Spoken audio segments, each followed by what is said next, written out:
In this video, I'm going to be changing the dressing on a central line. So the first thing that I would do is sanitize my hands, gather my supplies, which I'm going to need sterile gloves and the Tegaderm to change the dressing on it. And then I'm also going to need a CHG swab. The first thing that I would do is I sanitize my hands, and then get ready to take the dressing change off. So I would put a mask on the patient just because we are getting into a central line. There's a lot of risk for infection there. So I washed my hands. I took off the first old dressing with my gloves on. So then I would wash my hands again.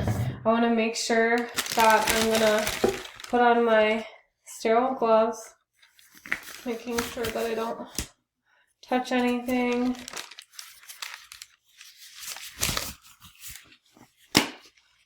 Okay, so now that I have my sterile gloves on, I am going to make sure that I measured the length and how much further it has come from before. After I've done that, I want to make sure that I'm not dislodging this. I'm going to break this and clean around from where the old dressing was. And then I'm going to put the new patch around it here, around the central line, and then I would put the new dressing on top of it.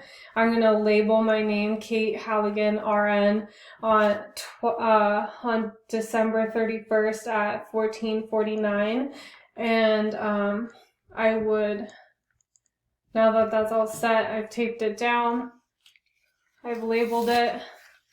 I'm going to take off my gloves, wash my hands, and I'm going to document that I did that.